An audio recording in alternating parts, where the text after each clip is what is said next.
mga tao sa nakaraan na kahit gaano na katagal ay hindi pa rin natin sila magawang kalimutan. May mga taong nagturo sa atin kung paano sumaya at maging maligaya. Ikaw, kabarangay, kung babalikan mo ang nakaraan, sino ang madalas mong naaalala? Dear Papa Dudut, ako nga pala si Bebeng, 35 years old at netong nakaraan lang ay umuwi kami ng pinsang kong si Alicia sa probinsya. Matagal na rin po nung huli kaming dumalaw sa probinsya. Palibas ay 30 na kami ni Alicia kaya puro kami career na lamang ang madalas na nasa isip namin. Nakalimutan na namin na minsan ay natuwa kami sa buhay probinsya. Kung hindi pa namatay ang lola namin ay hindi pa namin naisip na umuwi sa probinsya. At sa pag-uwi nga namin yon ay marami ang nabuksan sa aming nakaraan. Para kaming bumalik sa pagkabata, lalo na nung napadaan kami sa peryahan. Noong mga bata pa lamang kami ay tuwing kapistahan, lagi kaming tambay sa peryahan. Lahat ng laro at rides ay sinusubukan po namin. Makulay ang kabataan namin ni Alicia, Papa Dudut. At meron pang isang dahilan kung bakit mas naging extra makulay yon para sa akin. Hayaan ninyo na ipagpatuloy ko ang aking kwento. Malalaman ninyo kung bakit naging mas makulay ang mundo ko noong 15 anyos pa lamang ako. Lahat yon ay naaalala ko noong nagkaharap na kami ni Alicia sa peryahan.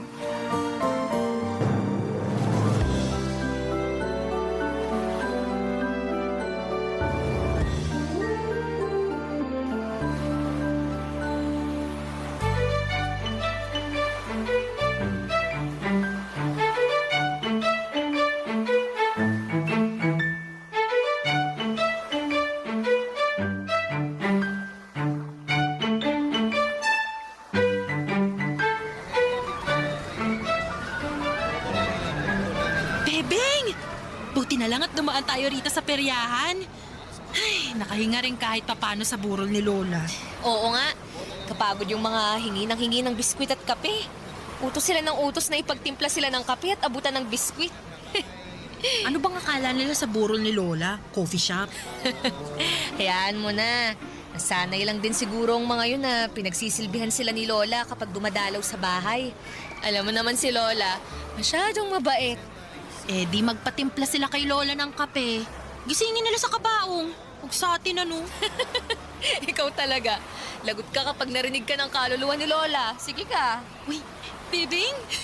Tingnan mo, may tsubibo. Tara, sakay tayo. Wala namang tsubibo ah. Ferris wheel lang meron. Eh di ba ang Tagalog ng Ferris wheel eh tsubibo? Loka, hindi ka na naman nakinig sa Filipino teacher mo. Ang Tagalog ng Ferris wheel, ruweda. Eh ano yung tsubibo? Merry-go-round. Teka nga, di ba ikaw nga itong nagsabi sa akin nung 15 pa lang tayo na tsubibo yung Ferris wheel? Ako naman pala itong minali mo noon. Eh nagkamali lang din naman ako noon eh. Akala ko rin eh, tsubibo ang tawag kasi sabi ni... alam mo, bumili na lang tayo ng bibingka tapos umuwi na tayo. Baka hinahanap na tayo sa bahay eh. Parating na siguro yung mga matatandang biyuda na magpapadasal para kay Lola. Tara na. Oh, eh bakit ka tumatawa dyan? Naalala ko na kung sino yung nagsabi sa'yo na tsubibo ang Tagalog ng Ferris wheel. Walang ganon. Ewan ko sa'yo. Kung hindi tayo bibili ng bibingka, umuwi na tayo. Tara na. Si Ronnie! Tama, si Ronnie! Ronnie? Sino yun? Uy, gano'n na ba kadaling kalimutan yung puppy love mo? Ay nako, Alicia. Namula ka bigla. Guilty ka ba kasi dininay mo na si Ronnie ang puppy love mo? Ang tagal na nun, Alicia. 15 anyos pa lang tayo nun. Alam ko namang matagal na yun. Pero gusto ko lang malaman kung naaalala mo pa rin siya hanggang ngayon. Ay, ngayon lang ulit. Ngayon ko lang ulit siya naalala. Hi, Ronnie. Kamusta na kaya siya, no? Naalala ko pa dati, laging libre ang sakay mo sa tsubibo. Ruweda. Eh, di Ruweda. Tapos, purgang-purga ka pa nun sa popcorn at sa malamig. Palibhasa, nanay ni Ronnie yung nagtitinda. Kaya lagi kang libre. Uy, Naalala mo pa yung hilaw mong biyanan? Alam mo, ikaw? Ay, nako. Nakakamiss maging 15. Oo nga no? Kung hindi pa namatay si Lola, hindi pa natin maaalala ang puppy love mong si Ronnie. Ay, kumusta na kaya siya? Balikan natin ang nakaraan ko kabarangay. Noong mga bata pa lamang kami ni Alicia Papadudut ay palagi na kaming umuwi tuwing summer sa aming probinsya. Natataon yon ng buwan ng Abril at sakto pa sa piyesta sa aming lugar. Yun lagi ang nilulook forward ni Alicia. Marami kasing dayo tuwing piyesta sa amin. Maraming nakikilalang bagong mga kaibigan at crush. Marami ring mga tiyangge at meron ding peryahan. Hindi ako masyado sa mga ganito. Tanging si Alicia lang, mahiyain kasi ako at mas gusto kong kasama si Lola sa bahay habang nanonood ng TV o kaya ay nagpapakain ng mga manok at bibe sa bakura namin. Pero noong summer vacation namin yon, may nangyaring kakaiba. Bigla akong nagustuhan ng mga dayo. Bigla akong natuwa sa mga tiyangge at lalong-lalo na sa peryahan. Noong summer vacation na yon ay nagkaroon ako ng crush na nauwi sa puppy love. Hindi ko makakalimutan yon, Papa Dudut. Tanda ko pa. Sa unang araw ng pag-uwi namin ng probinsya ay sinalubong kami ng lola namin. Ang lapad ng ngiti niya habang suot ang bagong biling duster niya. Ngayon kapag binabalikan ko ang ala-alang ito, naghahalo ang tamis at sakit. Bigla kong na-miss si Lola at ang mga ala-ala niya.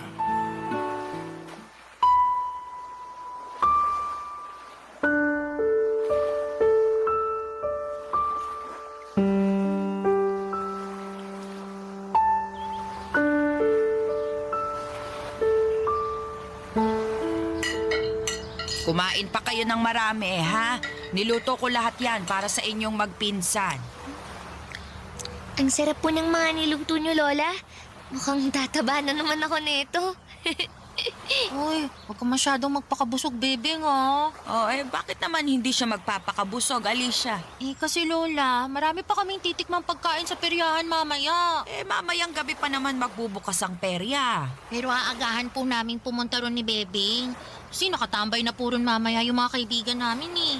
Hindi ako sasama sa'yo, Alicia.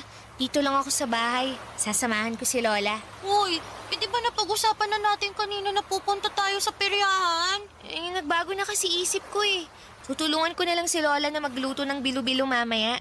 Bebeng, apo, sumama ka na lang mamaya kay Alicia sa peryahan. Oh, narinig mo yun, Bebeng? Inuutusan ka na ni Lola na sumama sa akin sa peryahan, oh. Kaya huwag ka na masyado kumain ng marami ngayon. Para makarami tayo ng barbecue tsaka cotton candy mamaya.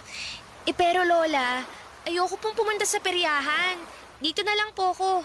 Tutulungan ko na lang kayo sa bilo-bilo. Tutulong na rin akong magkulong ng mga manok tsaka bibe pag umabi na. Kaya kong magluto ng bilo-bilo ng mag-isa. At kaya ko ring habulin ng mga manok at bibe para ikulong mamaya. Kaya sumama ka na lang kay Alicia sa peryahan.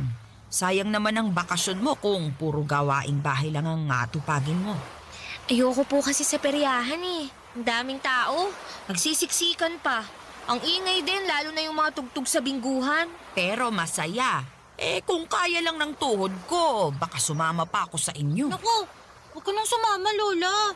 Baka pagalitan mo na naman yung mga kaibigan kong babae. Sisitahin mo na naman yung mga suot nilang shorts. Paano hindi ko sisitahin? Halos makita na ang singit sa iksi ng shorts nila. Hoy, Alicia, ikaw ha? Wag na wag kang magsusuot ng ganun kay iksing shorts. Pero Lola, yung kasi ang uso ngayon eh. Ay, wala akong pakialam kung uso yon. Hindi ako natutuwa sa ganung kasuotan. Gayahin mo tong si Bebeng. Maayos manamit. Paano maayos manamit parang manang. Kulang na nga lang, hiramin niya yung duster niyo, Loli. Sobra ka naman, Alicia. Kaya samahan mo na si Alicia mamaya sa peryahan, Bebeng. Ikaw na lang itong maaasahan kong magbabantay dyan sa pinsan mo.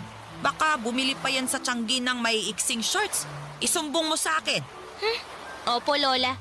Wow, isusumbong mo talaga ako, pinsan. Parang wala tayong pinagsamahan ah.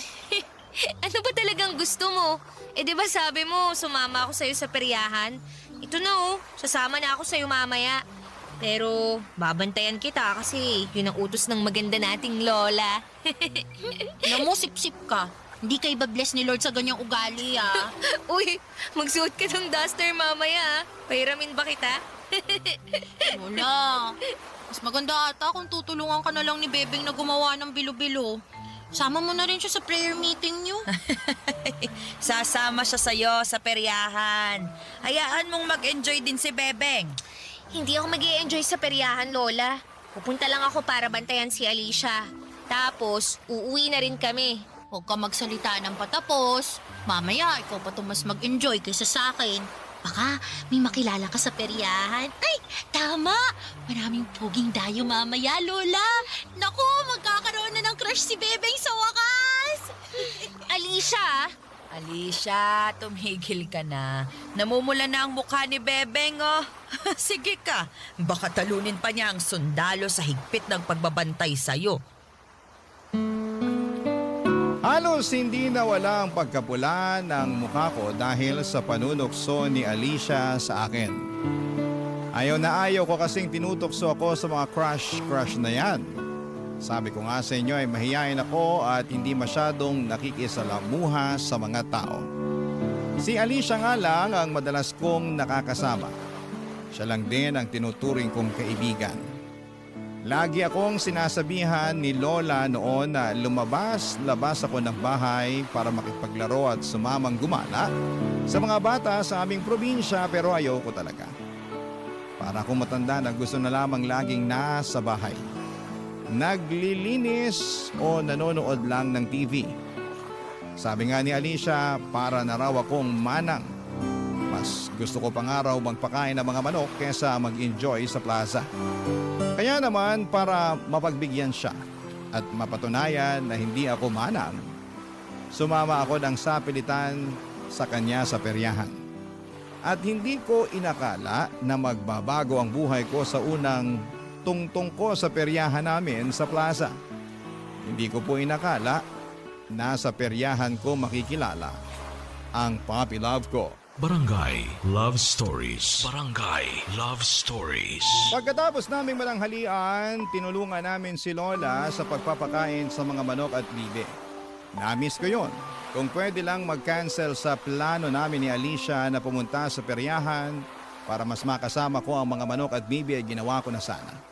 Pero kasi si Lola ay gusto rin niyang masulit ko ang piyesta sa amin. Sa totoo lang ay lagi akong takot sumubok ng mga bago. Mas gusto ko yung nakasanayan ko na. Hindi ako sanay sa perya kaya lagi akong atrasado pagdating doon. Habang hinihintay nga naming gumabi ay panayang dasal ko na sana ay umulan.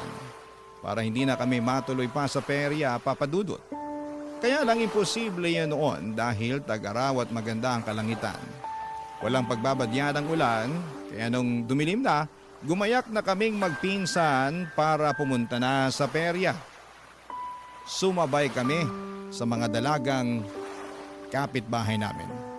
Pinasuyo kami ni Lola sa kanila. Sa kanila na lang din daw kami sasabay pa uwi. Hindi raw kami masusundo ni Lola sa peryahan dahil may inaabangan daw itong harana sa radyo.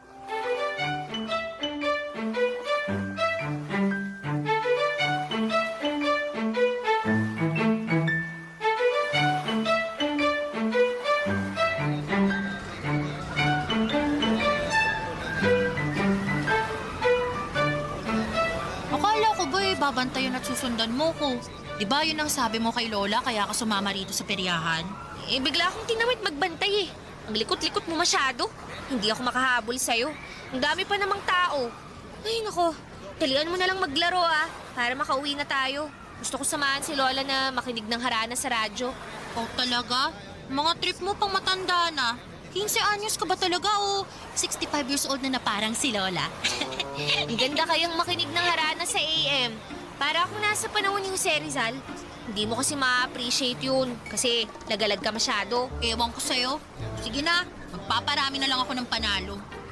Doon lang ako sa color game Puntahan mo na lang ako ron pag nainip ka rito. Pag wala na ako ron mamaya, Baka lumipat na ako sa Tiangge. Bibili na ako ng mga shorts ko. Uy, huwag masyadong maiksi ang shorts na bibilhin mo ha. Dala ko ang medida ni Lola. Susukatin ko yung shorts na gusto mong bilhin. Opo, Lola Bebeng. Alis na ako ha. Check mo ang tuhod mo. Baka sumakit sa kauupo mo rito sa bingguhan. Bye! Ano mang masama kung manang at isip, Lola ako? Ang ganda kayong makinig ng lumang mga kanta sa radyo. Tapos, sasabayan pa ng bibingkang may itlog na pula sa ibabaw. Tsaka tsaa. Masarap naman nun. Miss, may kausap ka o nagdadasal? Ano ba? Huwag kang makinig sa usapan namin ng sarili ko. Ay, ako nga pala si Ronnie. Ikaw?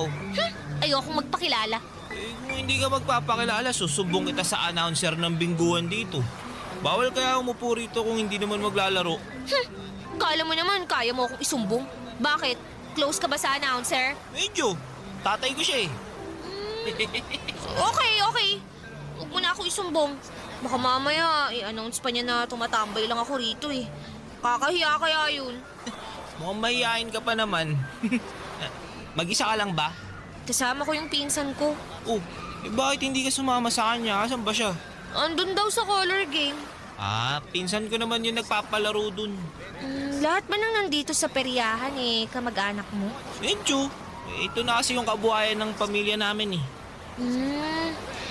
Kasama kang nagtatrabaho rito? Oo, peryantes din ako. Minsan nakatoka ako sa color game. Pero madalas doon ako sa Chubibo. Chubibo? Oo, yun yung Tagalog ng Ferris wheel. Parang hindi naman Chubibo sa Tagalog ang Ferris wheel eh. Pinagloloko mo yata ako eh. Look, Chubibo talaga Tagalog ng Ferris wheel. Turo pa sa amin ng mga lolo at lolo namin yun. Sila ang mga unang peryantes sa pamilya namin. Sumama masubukan sa Makay, libre ko na. Ay, ayoko. Nakakatakot. Paano kung mahulog ako mula sa tuktok? Sasaluhin kita. Kala mo naman kakayanin mo akong saluhin eh. Ang papayat ng braso mo. Sige, ganito na lang.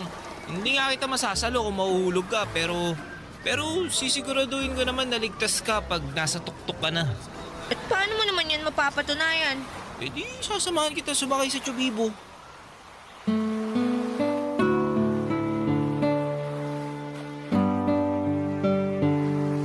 Papadudo, tiningnan ko mula sa malayo ang Ferris wheel.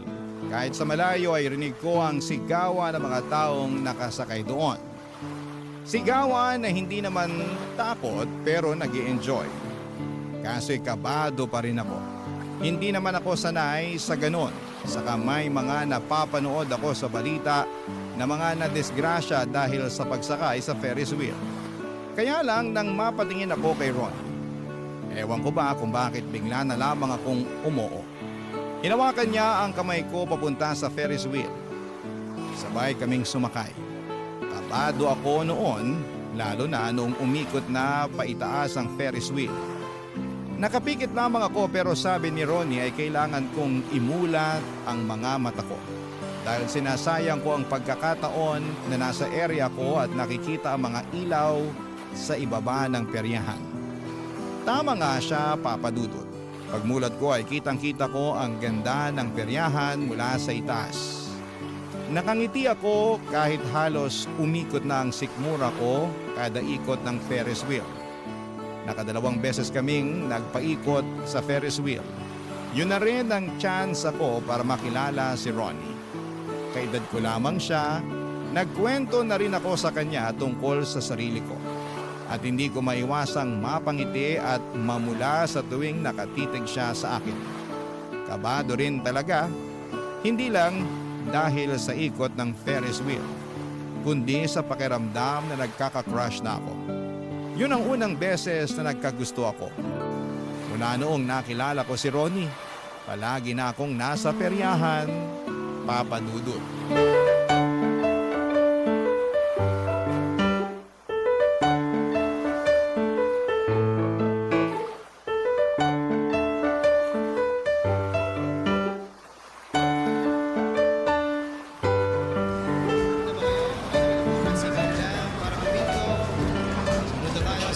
Alicia!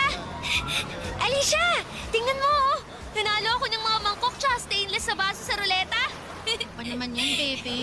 Dami mo namang dala niyan pag uwi. Nagmumukha ng tiyanggi ang bahay natin ah. Puro na lang plato, mangkok, baso at pitsi lang napapanalunan mo. Nanalo rin ako sa color game ah. Tingnan mo, oh. Nanalo ako ng 50 pesos. May pangsakay na tayo sa Chubibo. Chubibo? Ferris wheel. Chubibo raw sa Tagalog yun. Huh? Parang di naman. Kanino mo naman nalaman yan? Basta, nadinig ko lang dyan sa tabi-tabi. O ano na? Uupo ka lang ba rito sa bingguhan? Ayaw mo bang tumaya pa rin sa card game? Color game? Subukan mo kaya ulit sa ruleta. Baka manalo ka kahit extension cord lang. Yoko na. Kanina pa ako ikot ng ikot dito sa peryahan. Umuwi na tayo. Baka hinahanap na tayo ni Loli. Biyernes naman ngayon eh. Tulog na si Lola, sigurado yun. Maaga pa siyang pupunta sa kapilya bukas eh. Kaya sulitin na natin ha. Tara na, maglaro pa tayo. Ano ba, baby? Gabi-gabi na lang tayo andito sa peryahan. Sawa na ako. Pare-parehas lang naman yung mga laro tsaka naglalaro. Uy, pangit yata ng araw mo ngayon ah. Di mo siguro nakita crush mo si Philip, no? Ilang gabi na. Ay, nagkabulutong tubig daw siya sabi nung tropa niya. Kakainis naman oh. Ilang gabi na akong nakalip gloss at shorts dito pero wala pa rin kwentang pagpapaganda ko kasi wala siya. Hayaan mo na yun. Kapag natuyo na yung bulutong niya, makikita mo na ulit siya. O, tara na. Gusto mong sumakay sa Chubibo? Libre ko. Alam mo, nagtataka na ako sa'yo ah. Dati naman takot na takot kang sumakay dyan sa Ferris wheel na yan. Ayaw mo nga kahit hawakan lang yung bakal eh. Sabi mo kasi puro kalawang, baka matetano ka. Kasi... Ay, bebeng! Pinsan ko nga pala si Alicia. Alicia, si Ronnie. Siya yung tagabantay ng Chubibo. Hi, Alicia. Kaya naman pala. Kaya naman pala, ano? Wala naman. Sasakay na ba ako sa Chubibo ngayon? Oo. Gusto mo ba sumama? Libre ko. Ay, hindi na. Parang uuwi na nga ata ako eh. Kasi feeling ko magkakabulutong tubig ako ngayon. Kaya huwag na kayong dumikit sa akin ha. Baka mahawaan ko pa kayo. Enjoy, lovebirds! Handa ka mamaya pag uwi natin sa bahay. Kwento mo sa akin kung magkikis kayo sa tuktok ng Chubibo ha. Ronnie, ikaw nang bahala sa pinsan ko to ha. Huwag mo nga hayaang mahulog. O kaya, kung sakaling mahulog, saluhin mo na lang ha. Alis na ako! Alicia! Sure ka ba, Alicia? Ayaw mo talaga sumama? Huwag na. Baka makaistorbo pa ako sa inyo eh. Pakihatid mo na lang si Bebeng mamaya pagkatapos nyo ha. Ay, Ronnie, Ano yun? sana masalo mo si Bebeng kapag nahulog siya sa'yo. Ang ibig kong sabihin sa Chubibo. Hindi pa man din siya nahuhulog. Nakasalo na ako. Namula ang buong mukha ko sa pasimpleng panunukso ni Alicia sa amin ni Ronnie. Yun ang unang beses na nakilala nito si Ronnie. Pagkaalis ni Alicia ay tumakbo na kami sa Ferris wheel. Hindi na namin kailangang pumila kasi ang pinsan naman ni Ronnie ang nagbantay ng Ferris wheel ng mga oras na yon. Andun pa rin ang takot ko sa pagsakay sa Ferris wheel pero hindi ko yon pinaparamdam kay Ronnie. Saka kahit papaano kapag si Ronnie ang katabi ko sa Ferris wheel ay nababawasan ang takot. Pero andun ang kabog sa dibdib ko. Yung kabog ng dibdib na hindi dahil sa kaba kundi dahil masaya ka. Naranasan niyo na ba yon? Masaya talaga ako na kasama si Ronnie kahit saan niya gustong pumunta. Kahit ano pa man ang gusto niyang gawin, gusto ko siyang kasama. Game ako sa lahat. Pati ang pagkain nga ng adobong dagang bukid ay ginawa ko na rin. Takot ba naman ako sa daga? Pero dahil si Ronnie ang nag-alok, inisip ko na lang na manok yon. Ganon ba talaga ang nagagawa ng pag-ibig? Andun ang takot sa puso pero gagawin mo pa rin, Papa Dudut. Barangay Love Stories. Barangay Love Stories. Sa mga sumunod na araw ay nagpatuloy ako sa pagpunta sa perya para makasama si Ronnie. Pagkatapos ko pa nga lang kumain sa tanghali ay nagmamadali na ako mag-ayos para pumunta na sa perya. Lagi akong naka-lip gloss na napanalunan ko pa sa roleta. Nag-try na rin ako magsuot ng shorts na pinahiram sa akin ni Alicia. Hindi naman yon nakikita ni Lola dahil Pinapatungan ko yon ng mahabang palda at saka na lamang huhubarin kapag nasa peryahan na ako. Pag nasa peryahan na ako bandang tanghali, madalas lamang kaming nakatambay at nagmemeryenda ng Betamax at isaw na benta ng hipag ni Ronnie. Kilala na ako ng pamilya ni Ronnie.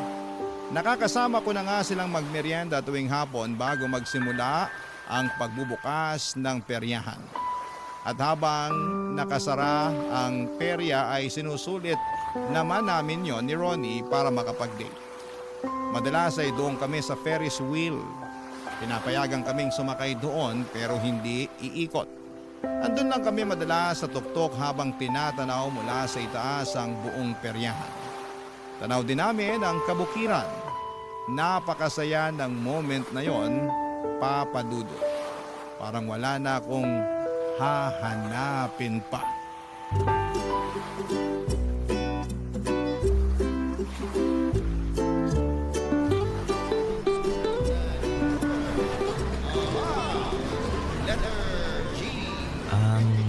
Bebeng, Ano yun? alam mo naman na hanggang katapusan lang ng Mayo ang peryahan, di ba? Oo naman. Bakit? Alam mo rin siguro na kailangan naming umalis tapos lilipat naman kami sa ibang lugar na may piyesta. Bakit mo to sinasabi sa akin? Naalala mo pa ba nung isang araw? Nung tinanong tayo ng pinsan mong si Alicia kung mag-ano raw ba tayo? Kung nililigawan na ba kita? Kung sinasagot mo na ba ako? Hayaan mo na si Alicia. Mahilig lang talagang mang-intriga yun. Hindi mo man lang ba gustong alamin kung bakit hindi ako nakasagot nun? Kung bakit hindi kita maligawan ngayon?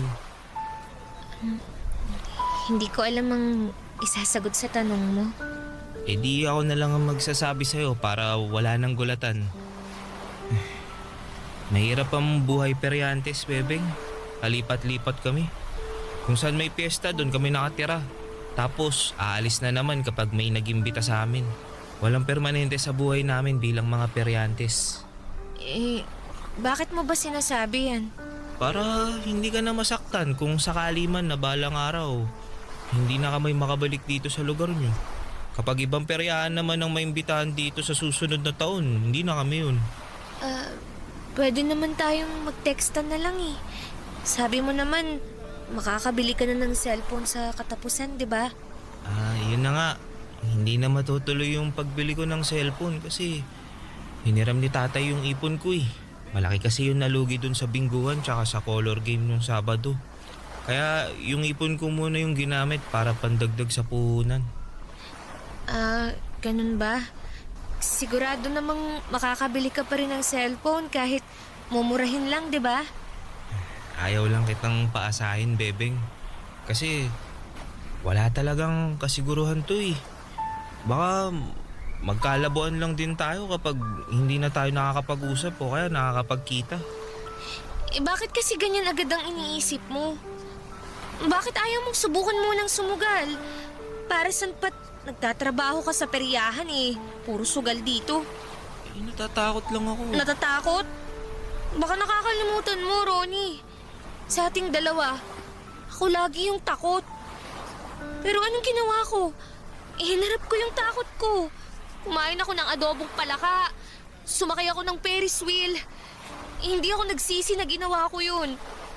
Kasi kung nagpadala ako sa takot, hindi ko makikita kung gaano kaganda ang paligid ngayong andito ako sa itaas kasama mo.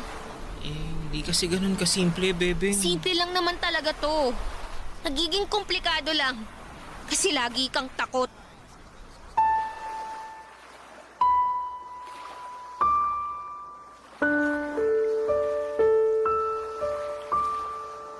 Gusto ko nang magpababa noon sa Ferris wheel pero wala sa paligid ang pinsan ni Ronnie para i-assist kami pababa. Kaya naman na-stuck kaming dalawa sa tuktok ni Ronnie. Nawala na ako ng gana na kainin pa ang Betamax. Ang makulay at magandang paligid sa isang iglap ay naging black and white para sa akin. Naiyak na ako noon sa sama ng loob pero pinipigilan ko. Tahimik din si Ronnie pero panay ang tingin niya sa akin. Galit ako sa kanya noon. Gusto ko mag-walk out pero andun kaming magkatabi sa tuktok. Nang makabalik ang pinsan ni Ronnie, akala namin ay makakababa na kami pero nalaman namin na nagkaroon ng problema ang Ferris wheel. Nasta kami lalo sa tuktok. Hinawakan ni Ronnie ang kamay ko para i-assure ako na magiging okay din ang lahat. Akala niya natatakot ako sa pagkastak namin sa Ferris wheel. Ang hindi niya alam ay mas takot ako sa pwedeng mangyari sa aming dalawa oras na umalis na ang peryahan sa katapusan. Makalipas nga ang halos 1 oras ay nakababa na rin kami. Nagmadali na akong umalis pagkatapos. Mula noon ay hindi na ako bumalik sa peryahan. Nagkulong na lamang ako sa bahay at ginawa ko ang mga nakasanayan ko. Magpakain ng mga manok at bibe, tulungan si Lola sa mga gawaing bahay, makinig ng harana sa AM kasama si Lola at matulog ng maaga. Pero nahalata ni Alicia na merong maling nangyayari. Kaya to the rescue naman ang pinsan kong ito, Papa Dudut.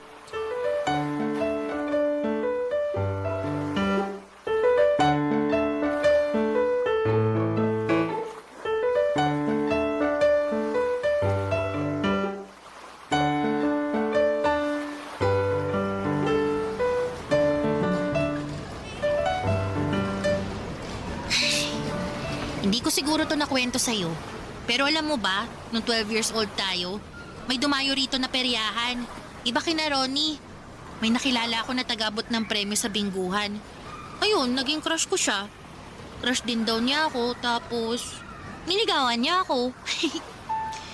Kaya ka ba laging nasa peryahan noon? Oo, kasi dinadalaw ko siya. Uy, hindi to alam ni Lola kaya huwag mo akong susumbong. E di, ayun, gustong-gusto ko siya, bebeng. Alam mo, naubos lahat ng ipon ko para makatambay kasama siya sa peryahan. Kaya lang, isang araw, kailangan na nilang umalis. Nintay niya ako buong araw sa peryahan, sabi nung isang friend ko. Pero hindi ako sumipot. Ayoko kasing magpaalam sa kanya eh. Kasi kapag umalis siya, sigurado namang tapos na rin kami. Hindi ka nakipagkita sa kanya. Nung nahimasmasan ako, ayun, tumakbo ako agad sa peryahan. Pero wala na sila. Kahit tolda, wala nang naiwan. Iyak ako ng iyak nun kasi nagsisisi ako eh. Di man lang ako nakapagpaalam sa kanya. Di ko man lang nasabi yung feelings ko para sa kanya. Kaya sorry kung kinukulit kita lagi na umuwi tayo tuwing piyesta dito sa probinsya. Kasi umaasa ako na sila ulit yung hahawak ng peryahan. Kaya lang, wala na eh. Di ko na siya nakita ulit. Di na siya bumalik. Kasi si Ronnie na ang pumalit. Kaya sana, huwag kang magaya sa akin. Gets ko naman ng mga bata pa kayo at pwede rin hindi naman kayo ni Ronnie ang magkatuluyan. Pero sana masabi mo pa rin yung nararamdaman mo sa kanya. Para kapag dalaga ka na, kapag binalikan mo na tong alaala niyo ni Ronnie, hindi ka magsisisi. Kasi may ginawa ka hanggang sa huli. Wala naman talaga tayong pupuntahang lamay, no? Wala. Pero paglalamayan ng puso mo kapag umalis si Ronnie nang hindi ka nagpapaalam. Ay, ayun siya oh. Palapit na rito. Bebeng! Ronnie, may sasabihin daw sa'yo tong pinsan ko. Maiwan ko muna kayo Kailangan mo na magandang alaala ng puppy love. Hahanapin mo yun pag nagdalaga ka. Kaya mo yan. Alis na ako! Akala ko hindi ka nababalik dito sa peryahan. Pinilit lang ako ni Alicia. Kung hindi ka niya pinilit, hindi ka talaga pupunta? Hindi ko alam. Bebeng, namiss kita. Namiss din kita, Ronnie. Alam mo, Bebeng, nakapag-isip-isip na ako. Liligawan kita. Binalik na sa akin ni tatay yung hiniram niyang pera eh. Makakabili na ako ng cellphone para magtawagan tayo palagi. Paano kung sa susunod na taon, hindi na kayo yung peryahan na makuha? Paano tayo makakapagkita? Ipagdadasal ko na kami palagi yung kukunin ng lugar niyo. O kaya pipilitin ko si tatay na makipagkaibigan dyan sa mga taga-barangay hall para kami lagi yung kunin. Kahit dagdagan pa namin yung bayad sa kanila kada gabi. Hindi mo na kailangan gawin yun, Ronnie. Pero paano tayo? Mas praktikal na hanggang dito na lang tayo. Babalik ako sa Maynila para mag-aral. Ikaw naman, babiyahe na ulit para sa susunod na piyesta na dadayuhin nyo. Tulad pa rin tayo ng dati, nung hindi pa tayo magkakilala.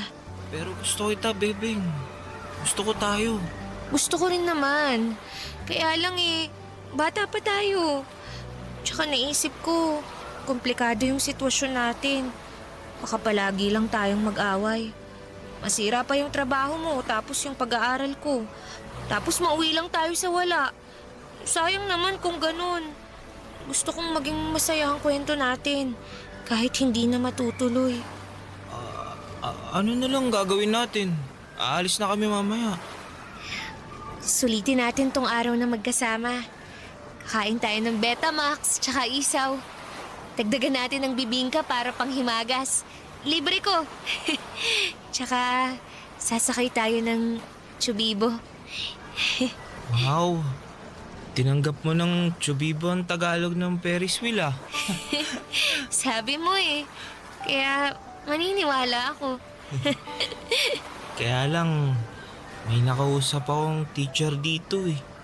Sabi niya, hindi daw Chubibo ang Tagalog ng Ferris wheel. Ruweda daw pala. Sabi ko hindi talaga Chubibo yun. O di ba? Huling araw natin magkasama pero may natututunan pa rin tayong iba. Ang saya! Masaya talaga, masayang balikan ang alaala ng kabataan. Lalo na noong unang beses kang kinilig. Kahit sabihing hindi pa hinog na pag-ibig yon ay ayos lang. Inosente po ang puppy love. At sana lahat ng nakikinig sa inyo ngayon ay naaalala kung gaano katamis ang inosenteng pag-ibig. Sa huling mga oras na magkasama kami ay pinili naming manatili ulit sa tuktok habang sakay ng Ferris wheel. Hindi kami malungkot ni Ronnie dahil pinangako namin na masaya ang pagtatapos ng huling pagkikita namin.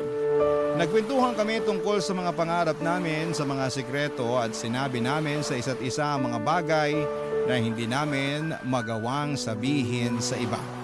Kaya naman napaka-espesyal ng kwento namin ni Ronnie.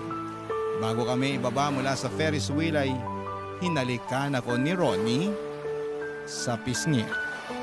Tumitig siya sa akin at sinabing ipagdadasal niya na sana ay hindi ko siya makalimutan. Mukhang umepekto ang dasal niya dahil ngayon pa lang ay naaalala ko ang bawat detalye ng mukha niya at bawat alaala na nabuo naming dalawa.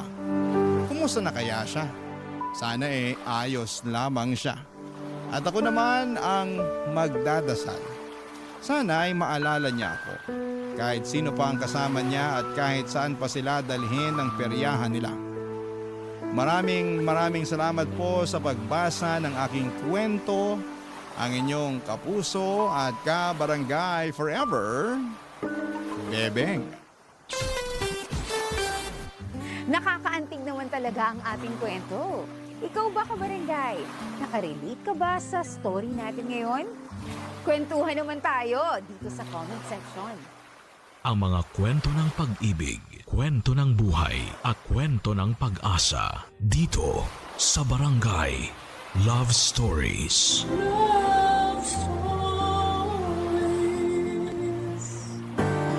Importante ang pagkakaunawaan at respeto sa isang pamilya para maging mabuti ang ugnayan ng bawat isa. Kaya nga dapat ang mga matatanda ang maging ehemplo ng kabutihan upang tularan sila ng mga kabataan. Ikaw, kabarangay, isa ka bang mabuting halimbawa? Dear Papa Dudut, ang pagtanda ay isang pribilehiyo para sa akin. Dahil patunay lamang yon na kapag nadadagdagan ang edad ng isang tao ay nagiging wais siya dahil nahasa ang kanyang pag-iisip mula sa mga karanasan at aral sa buhay na natutunan niya. Pero hindi lahat ng mga tao na nagdiriwang ng kanilang kaarawan ay tumatandang mas matalino at maalam sa mundo. May iba sa kanila ay tumatandang pauro, katulad na lamang ng nanay ko.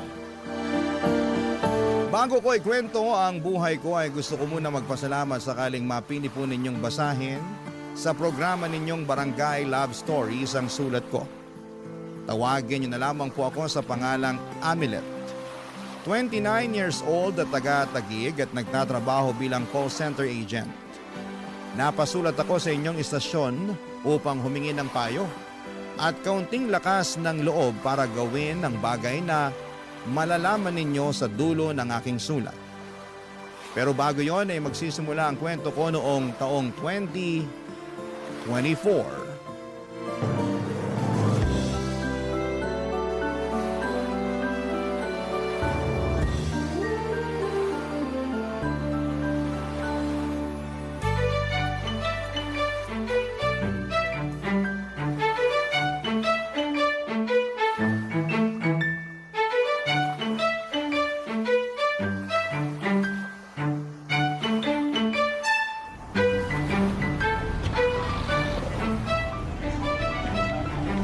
Uy, Doti! Pakuha naman ho ng ulam nyo. Yung manok na afritada, tapos pilian nyo naman ako ng malamala. Anong malaman ang pinagsasasabi mo dyan, Imelda? Malaman! Nung nakaraan, bumili si Mia rito, tapos puro mabuto binigay mo sa kanya. Halos wala kami nakain. Ano ba kami sa tingin mo, aso? Ay nako, magbayad ka muna ng utang mo sa karinderya ko bago ka magreklamo. Hayaan mo, makakabayad din ako pag sahod ni Amilet. Medyo delay lang yung sahod nila. Pero sige na, pautangin nyo na ako. Nagugutom na mga alaga ko sa tiyan eh. Pasalamat ka, mabait si Amilet. Kung hindi, matagal na kitang pinagbawalang mangutang dito. Maawa ka naman. Andun sa simbahan ng awang sinasabi mo. O Doti, ako na magbabayad sa ulam na kukunin ni Hilda. Aba, napakagalante mo naman yata, no?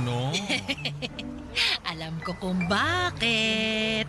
Siguro, crush mo ko, no? Ay, aminin mo na.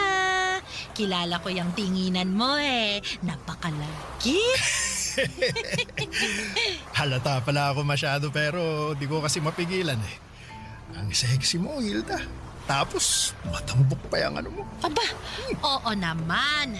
Asset ko to eh. Pinagpala sa babaeng lahat mula dibdib hanggang puwitan. Ay, gusto mo ba? Umupo ako sa hita mo bilang kabayaran dahil nilibre mo naman yung ulam namin ngayong pananghalian. Sige ba?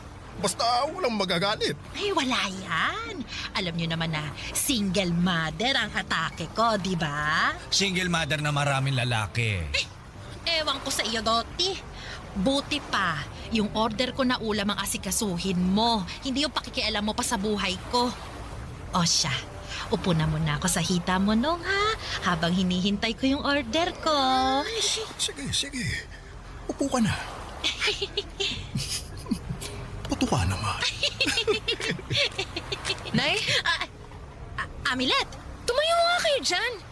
Bakit sa dinami-rami ng pwedeng upuan eh, dyan pa kayo umupo? Ano kasi, wala lang. Ang gusto ko lang, mas malambot kasi sa hita ni Nonong kaysa sa upuan ni Doti. Hayaan mo na ang nanay mo, Amilet. Anong hayaan? Nakakahiya yung pinaggagawa niya. Tsaka bakit ka pumapayag na umupo sa hita mo ang nanay ko? Hindi ka ba natatakot sa kinakasama mo? Teka, paano mo nalaman na may kinakasama ako? Pinagsasasabi mo eh, alam naman ng karamihan sa atin dito na may kinakasama ka. Di ba, Doti? Tumpak! Ewan ko ba dyan, bigla na lang nagka-amnesia.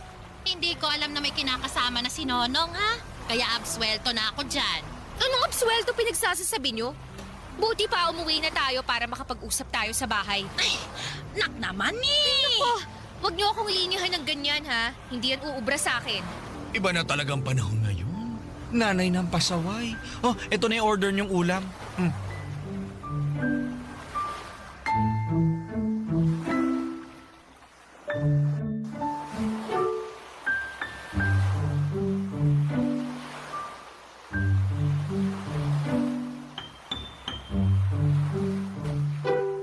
Amilet naman eh! Ay, bakit mo ako pinahiya doon kina Doti? Anong pinahiya? Eh kayo ang nagpahiya sa sarili nyo. Biruin nyo. Sa dami ng upuan na bakante dun sa hita pa talaga kayo ni Nonong umupo. Parang upo lang naman. Wala namang mali siya yun. At saka, pasalamat ko yun sa kanya bilang binayaran niya tong order kong ulam. O diba? Nakalibre tayo. Hindi pa nadagdagan yung listahan ng utang natin dun sa karinderya. Seryoso po ba talaga kayo dyan? Abay, oo naman. Mukha ba akong nagbibiro? Ewan ko sa inyo, Nay. Bakit ka ba kasi naiinis dyan? Nagtanong pa talaga kayo. Sa hindi na yata kayo marunong mahiya sa mga pinaggagagawa nyo Kung wala na talaga kayong hiya sa katawan, kahit man lang kami ni Mia, bigyan nyo ng kahihiyan. Napaka-OA mo namang bata ka. Kung makapagsalita ka, akala mo naghubad ako dun sa karinderya. Umupo lang naman ako sa hita ni Nonong. Wala nga lang yun Masyado ka lang malisyosa. At ako pa talaga ang malisyosa. Alangan namang si Mia, ikaw lang naman ang putak ng putak dyan. Tsaka hindi ko kasalanan na ganito ako kaganda at kasexy. Kahit may edad na ako, no? Lapitin talaga ng mga kalalakihan tong nanay mo. Kaya imbis na maghuramintado ka dyan, bakit hindi ka na lang maging proud? Diba?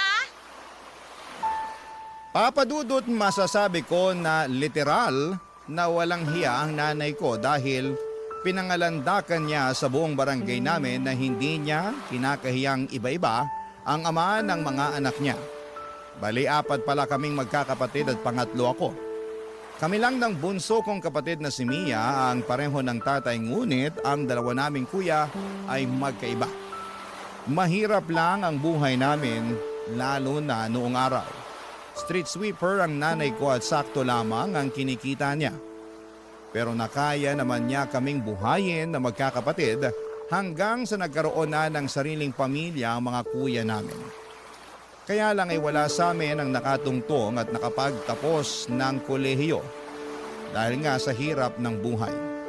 Pero hindi ko yon dinibdib at sa halip ay nagsikap akong mamasukan sa lahat ng trabaho na alam ko basta marangal at kaya ko namang gawin. Tulad ng pagtitindera sa bakery o kayan, sa patusan, pagtatao sa burger shop, pagtitrimmer sa patahingan ng damit, at netong ang huli ay noong nakapasok ako sa call center bilang isang agent.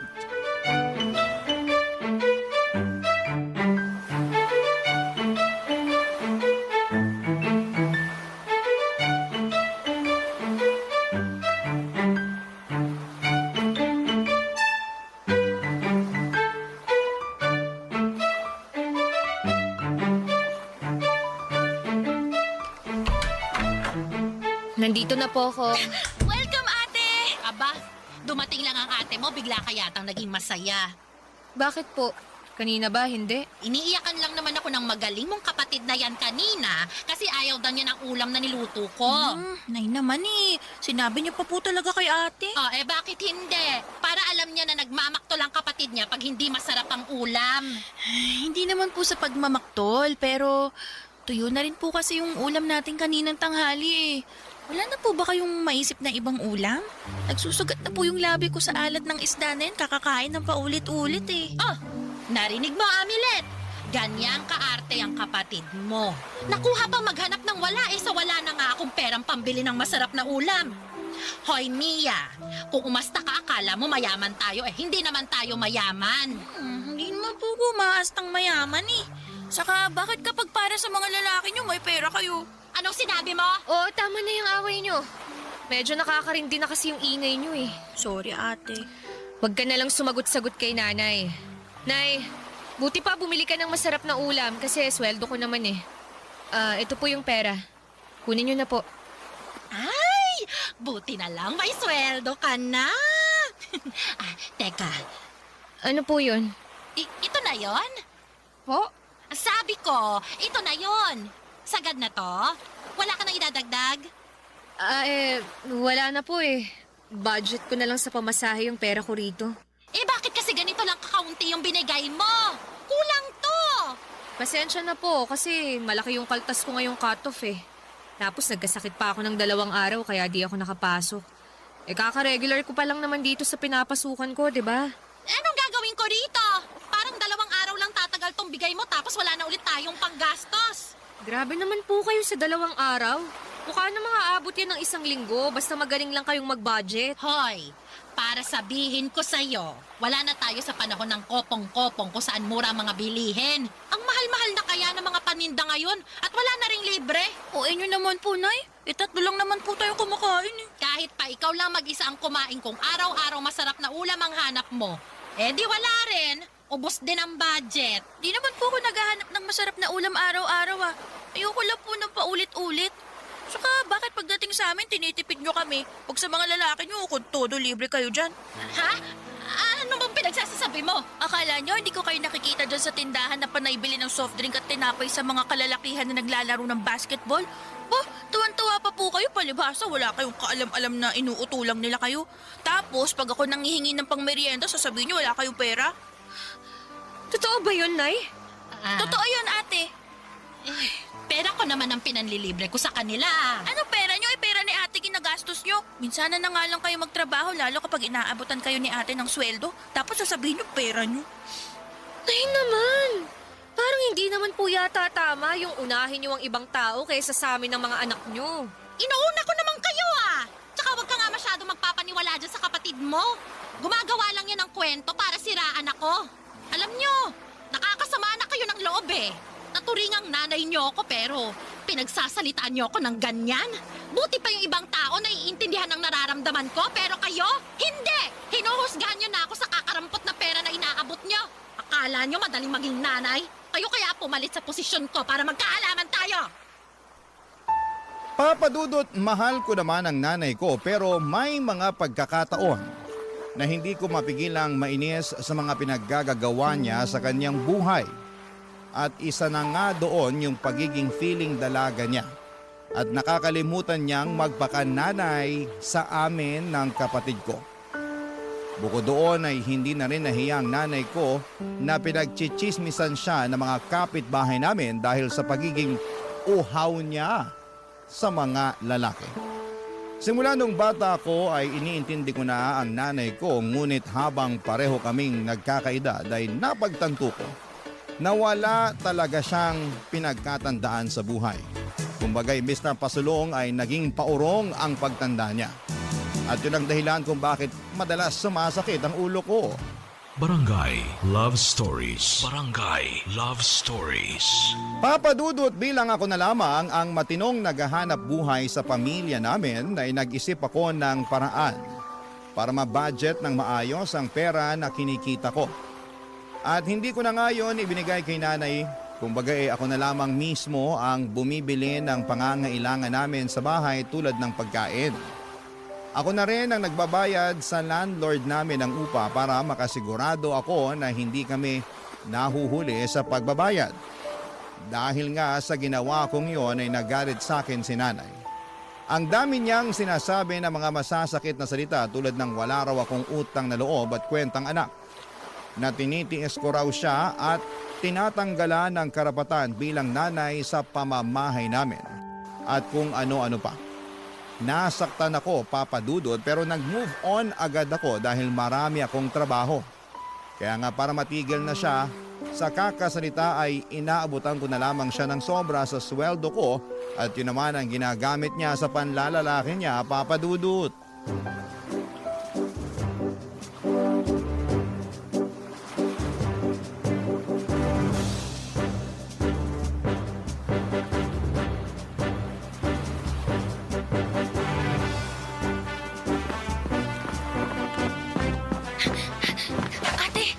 Ate, buti naman pauwi ka na. Oh, Mia, ano nangyari? Bakit humahangos ka? Sinalubong na talaga kita kasi magsusumbong ako tungkol sa pinagagawa ni nanay sa bahay natin. Anong ginawa niya? May kasama siyang lalaki doon, Harold daw yung pangalan. Kilala mo yun eh. Wala akong kilalang Harold. Baka namumukaan mo kasi yun yung nagtatricycle dyan sa atin. Tapos, ayun na nga, nagulat ako kasi pinapunta ni nanay sa bahay. Kanina pa raw sila doon tanghali, sabi ng mga kapitbahay eh. Nagkakantahan, nag-iinuman. Kaya nga hindi ako makapasok kasi naiilang ako sa kanila eh. Talaga naman si nanay, oh. Nakuha pang magdala ng lalaki sa bahay. Halika, puntahan natin.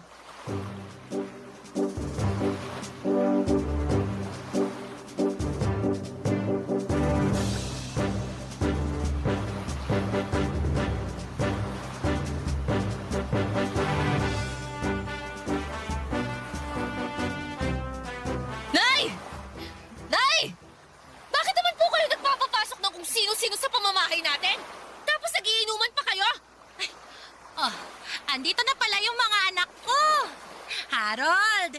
Tingnan mo siya, oh. Siya si Amilet. Ang panganay ko na wala pang boyfriend. Hi, Amilet. Nice to meet you. Uy, nice to meet you raw, ate. Walang galang na Harold, ah. Pero pwede ka na bang umalis sa bahay namin? Kanina pa kasi kayo nagiinuman ni nanay. Ano naman kung kanina pa kami nagiinuman? Hindi pa nga kami tapos, kaya wag mo munang palisin si Harold. Amilet, buti pa, samahan mo na lang kaming uminom para mas masaya. Nako, hindi nagiinom yung anak ko. Very good yan eh.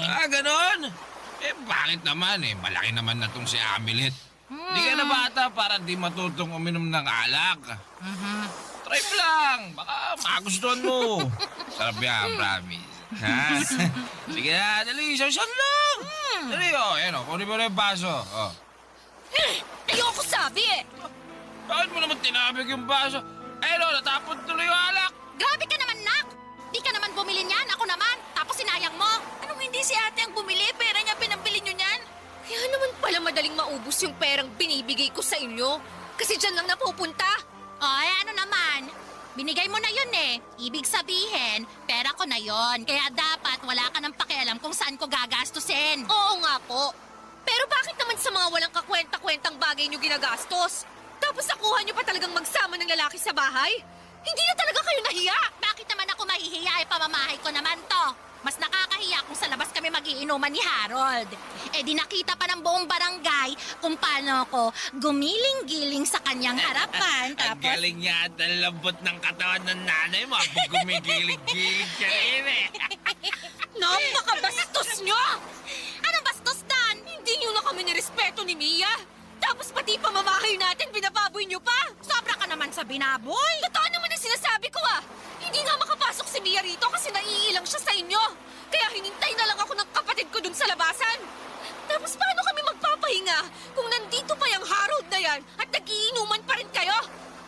Buti pa umalis ka na, Harold. Ha? Aga-aga po Gabi na, loko ka. Madilim na nga sa labas oh. Umalis ka na sabi. Hildaan, ba't naman takbo? Napalis ako. Ay naku, hindi ako makakapayag na palisin mo si Harold. Paalisin ko siya dahil ako naman ang nagbabayad sa bahay natin. Kaya may karapatan ako. Ayaw mong umalis ha?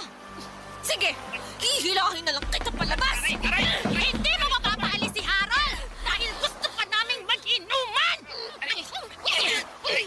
Naibitiwan niyo siya. Huwag na kayong makihila. Ko, dahan-dahan lang. Ano nga? Huwag niyo nga ako pagagawan. Pinagsasabi mo? Kapal ng mukha mo. Lumayas ka na rito sa bahay namin. Papadudod para kaming nagtatag of war ng nanay ko dahil kung anong hila ko para mapalabas. At mapalaya sa bahay namin si Harold ay siya ring hila niya para mapigilan ito. Pero sa huli ay ako pa rin ang nanalo at tuluyan ko ngang napaalis ang lalaking yon. Siyempre umangal pa ang nanay ko at kamunti ko na siyang palayasin din. Pero dahil sa kalasingan ay wala na siyang nagawa kaya natulog na lamang siya sa kanyang higaan. Abot-abot langit ang galit ko sa ginawa ng nanay ko. Napaka-iskandalosa niya at walang ingat dahil kung sino-sino na lamang na lalaki ang pinapapasok niya sa pamamahay namin. Awang-awa tuloy ako kay Mia dahil mukhang na-trauma siya sa mga nangyari pero wala naman akong magawa upang bantayan ang kalagayan ng nanay ko. Dahil nagtatrabaho ako. Mabilis na lumipas ang 1 linggo, Papa Dudut. Pauwi ako noon galing trabaho nang maabutan ko naman na nasa bahay namin ang Harold na yon.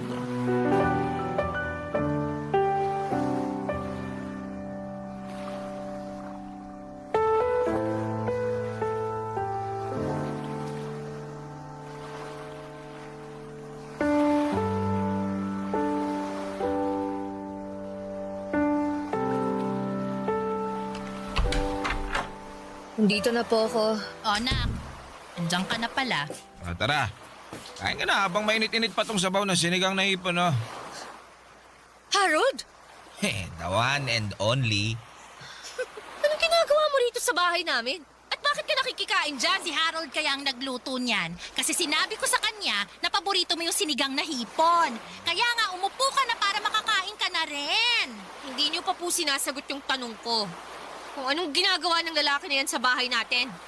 Dito na raw siya titira, sabi ni nanay, ate. Tama ang kapatid mo. Ano? Hindi pwede yun. Bakit hindi pwede? Kami na ni Harold. Kasasagot lang ng nanay mo sa akin kanina tapos nagdesisyon na kaming mag-live-in. Dito nyo talaga sa bahay namin naisip tumira? Hindi kasi pwede sa bahay namin dahil mapapagalitan na ako ng mga magulang ko doon. Saka para na rin kaming sardinas doon kaya dito na lang daw ako sa inyo, sabi ni Hilda. Ayaw mo nun? Magiging one big happy family na tayo. Itong mukhang to, Harold. Mukha bang masaya at gustong-gusto na tumira ka rito? Saka ano bang one happy big family ang sinasabi mo dyan? Nay, kung nagbibiro lang kayo, pwes tigilan nyo na ha. Hindi na kasi nakakatawa eh.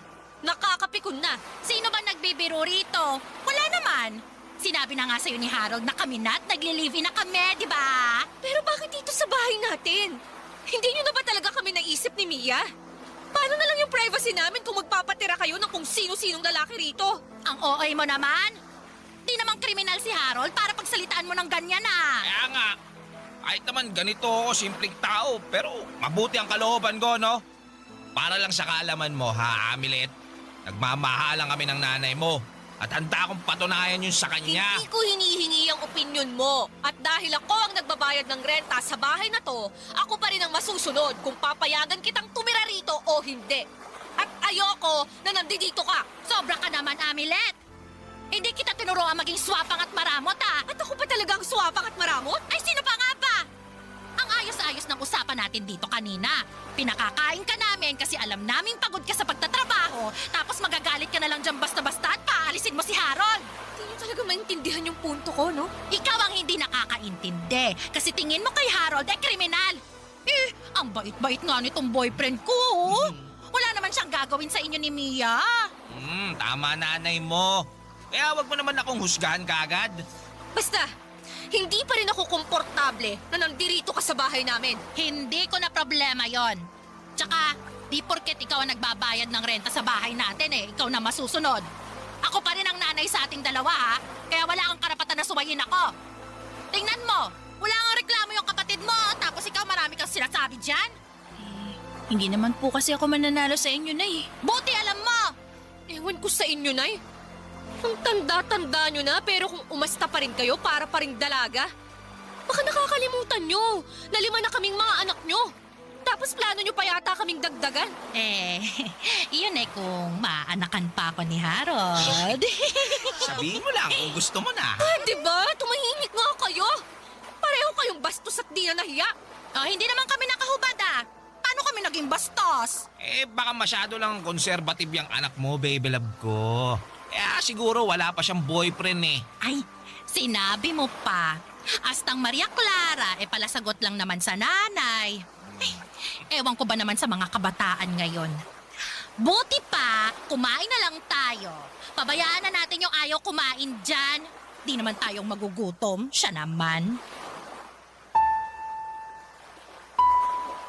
Papadudot, wala na akong nagawa ng gabi na yon, kundi ang kumain pero hindi sa mesa nakasabay ang Harold na yon.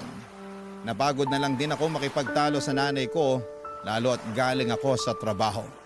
Hindi lang ako makapaniwala na ganon kabilis na lamang magbabago ang lahat sa buhay namin dahil sa padalos-dalos na desisyon ng nanay ko. Kung ilalarawan ko po si Harold ay masasabi ko na may itsura siya at matipuno ang kanyang pangangatawan. Tambay kasi siya sa bakal gym sa lugar namin. Kesyo tropa raw niya ang nagpapatakbo doon kaya libre siyang nakakapaglabas-masok. Hindi na ako magtataka kung paano siya nagustuhan ng nanay ko dahil mahilig yon sa mga maskulado. Mas matanda si nanay kay Harold pero mas matanda naman siya sa akin ng 3 taon. Grabe. Para akong masisiraan ng ulo dahil hindi ko kayang pakisamahan ng boyfriend niya. Lumalabas kasi na kami pa ng kapatid ko ang dapat na mag-adjust at magkaroon ng malawak na pangunawa para sa kanilang dalawa. Para sa nanay ko, wala naman silang ginagawang masama ni Harold dahil nagmamahalan lamang sila, papadudot. Barangay Love Stories. Barangay Love Stories. Papadudot para kumita ng pera ay namamasada ng tricycle si Harold na pagmamay-ari ng tsuhin niya. At no mga unang linggo ng pagtira niya sa bahay namin ay binibigay niya lahat kay nanay ang kita niya sa pamamasada. Bumibili rin siya ng ulam para sa amin ni Mia pero hindi ako kumakain dahil ayokong isipin niya na ayos na sa akin ang pagtira niya sa bahay namin. Hindi niyo ako masisisi dahil masama talaga ang kutob ko sa Harold na yon. Mukha rin kasi siyang hindi mapagkakatiwalaan. Yun bang sa una lang gagawa ng matino pero mas masahol pa sa sakit ng ulo na dulot ng nanay ko ang pwede niyang gawin pag tumagal-tagal. Tawagin niyo na ako mapanghusga, judgmental pero malakas talaga ang kutob ko.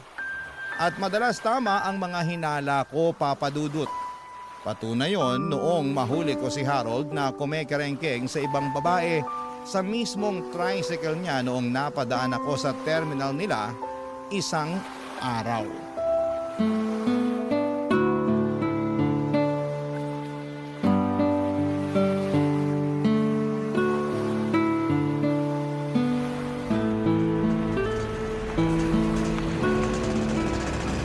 Sinasabi ko na nga ba? Hindi ka talaga mapagkakatiwalaan na gumawa ng matino. Pwede ba, Amilet? Hinahan mo yung boses mo? Masyado ka namang skandaloso eh. Oh, ayaw mo nun? Ayaw mong malaman ng mga kasamahan mo at ng buong barangay kung gaano ka kalandi? Ay, sandali. Alam na nga pala ng mga kasamahan mo. Pero kinukonsinti lang nila yung pagkerengkeng mo sa ibang babae, no? Ganyan ba talaga kayong mga lalaki? Oy, wag mo naman sila idamay. Good boy mga kasamaan ko, no? Buti pa sila, good boy. Pero ikaw, ano? Maharot? Malandi? Makate? Tapos tamang huthot ng pera sa nanay ko? Oy, sobra ka naman makapagsalita. Kunwari ka pa? Akala mo yata hindi ko alam na inuuto mo lang yung nanay ko eh. Paano inuutoy? Nagtatrabaho nga ako rito ng marangal, oh, para may sarili kong pera. Kasama ba sa pagtatrabaho mo ng marangal yung pambababae mo ng lantaran? Hindi naman ako lumapit sa kanya. Siya naman itong lumapit sa akin. Sa palagay mo, maniniwala ako sa'yo? Eh, hindi ko nakasalanan yun kung ayaw mo. Akala mo yata talaga pinanganak ako kahapon, no? Pwes, nagkakamali ka. Dahil isusumbong kita kay nanay. Lagot kapag nalaman niya yung kalandian mo. Oy, Amilet! Wala namang ganyanan! Huwag mo naman ako isumbong! Oy! Oy! Teka lang!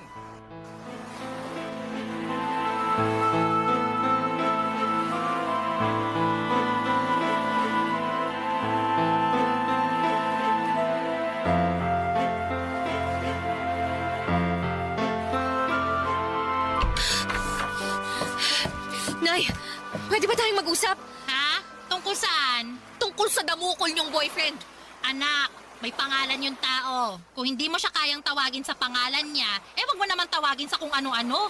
Masakit kasi sa pandinig. Mas masasaktan pa kayo pag nalaman niyo yung nakita ko kani-kanina lang tungkol sa kanya. Ano yon?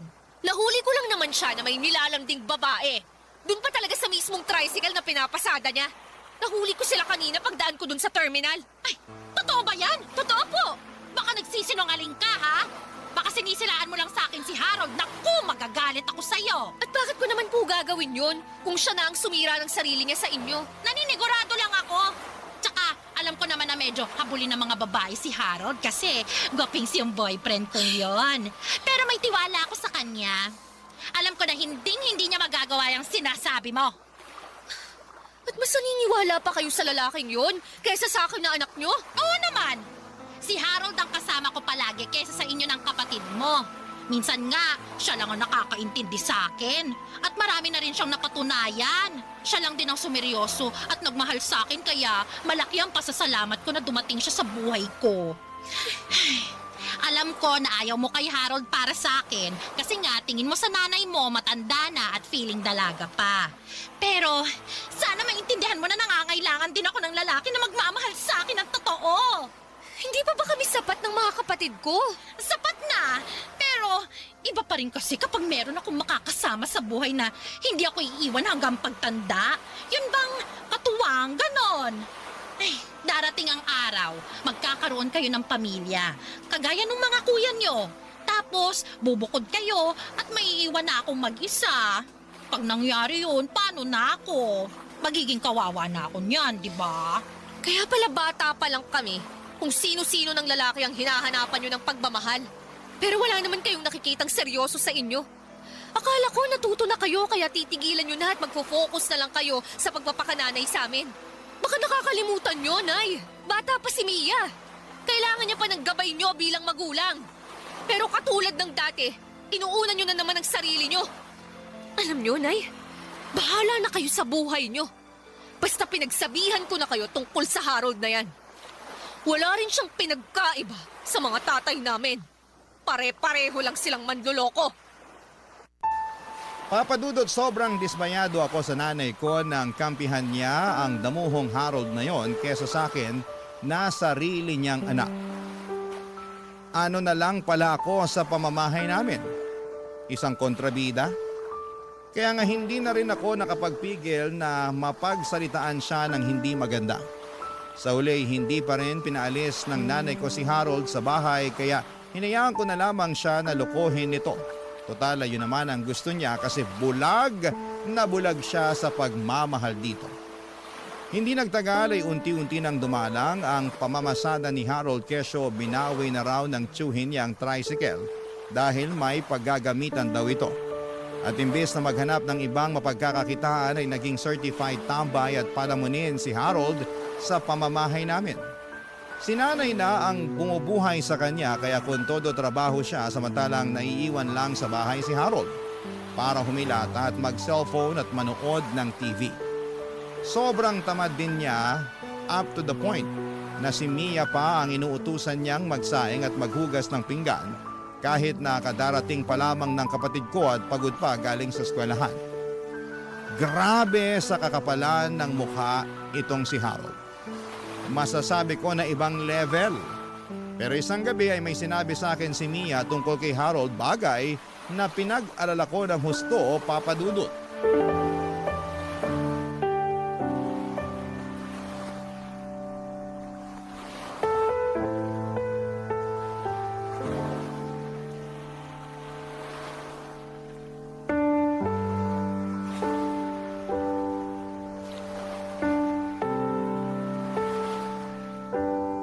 Ate, di talaga ako komportable sa Harold na yun. Bakit? Anong ginawa niya sa'yo? Wala naman, pero ano kasi... pansin ko lang ha, iba yung mga tinginan niya sa akin eh. Lakas makamanyak. Basta, hindi naman sa pagiging judgmental no, pero yun kasi yung nararamdaman ko eh. Kapag naglalakad ako sa harap niya sa tuwing nanonood siya ng TV, panay ang puri niya sa katawan ko. Kesyo maganda raw, matambok yung puwitan ko, pareho kay nanay. Tapos, sumisipol din siya na para bang kagaya ng mga tambay sa kanto pag may nakitang sexy at magandang babae. Natatakot ako na baka isang araw, may gawin na lang siya sa akin na hindi maganda. Si nanay kasi, ayaw pang paalisin sa bahay natin yung lalaking yan. Kahit naman ako, hindi rin komportable na nakatira siya rito. Akala mo kung sinong Don umasta? Sinasabi ko na nga ba na sa una lang siya magaling? Oh, kita mo nang pinaggagawa ngayon? Kami ni nanay ang nagpapakahirap sa pagtatrabaho. Tapos siya, sitting pretty lang dito. Kaya nga eh. Hayaan mo, mag-iipon ako ng pera para makabukod tayo ng apartment. Kasi kung ayaw pa alisin ni nanay ang Harold na yan dito sa bahay, edi tayo ang aalis. At tagal-tagal ko na rin tong pinag-iisipan.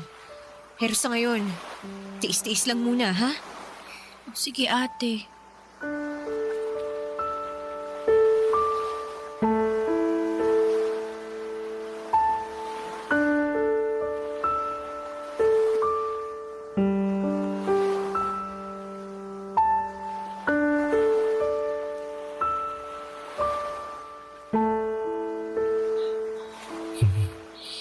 Grabe. Ang sexy mo talaga, Mia. Sige lang. Tulog ka lang, ha? Hayaan lang ako dito na pagmasdan yung katawan mo. Di ko kasi mapigilan eh. Ang ganda-ganda mo. Harold! Ay, sorry. Nagising ba kita? Anong ginagawa mo dito sa kwarto ko? Paano ka nakapasok dito? Naiwan mo yata na hindi nakakandado yung pinto mo eh. Kaya pumasok na ako. Mia, pwede bang paisa? Saklolo! Tulungan niyo ako!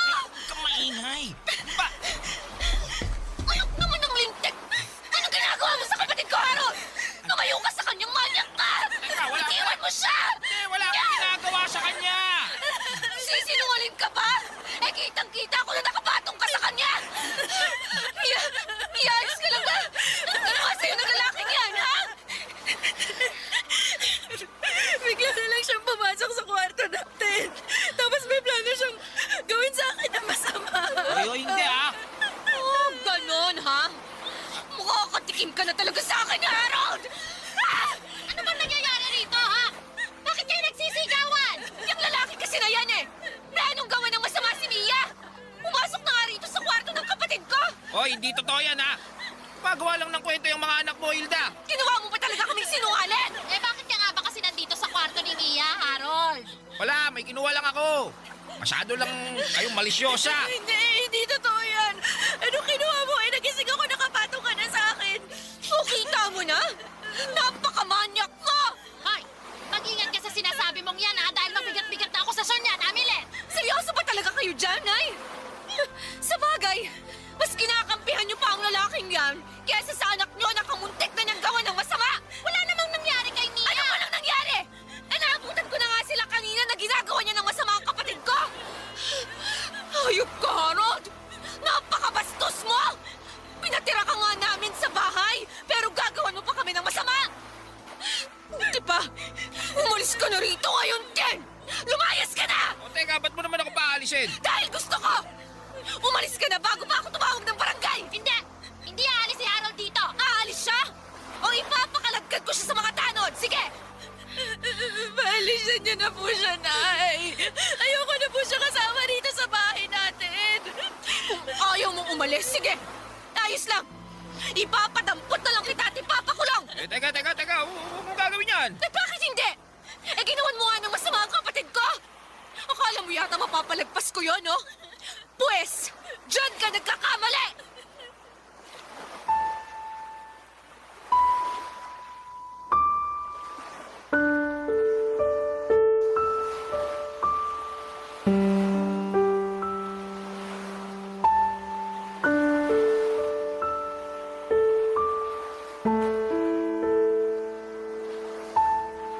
Papadudot mabilis na umalis sa pamamahay namin si Harold kaya pinablatter ko na lamang siya upang hindi na siya makalapit sa amin.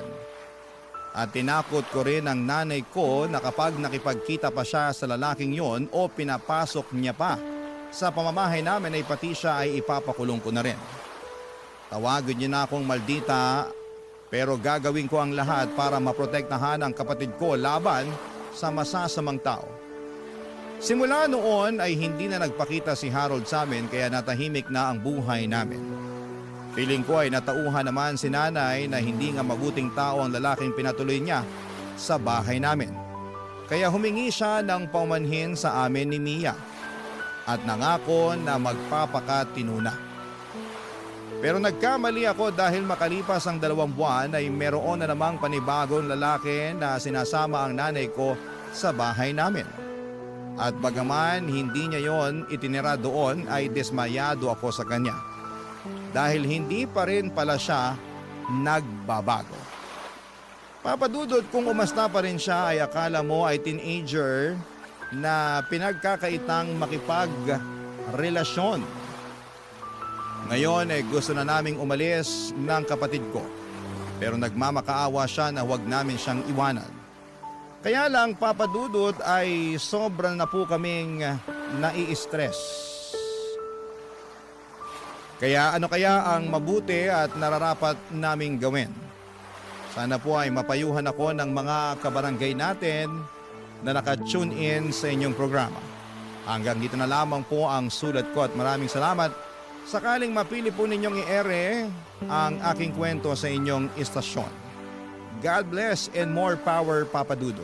Ang inyong forever kapuso at kabarangay, Amilet. Ano ang masasabi mo sa ating Barangay Love Stories today? Aabangan namin yan sa aming comment section.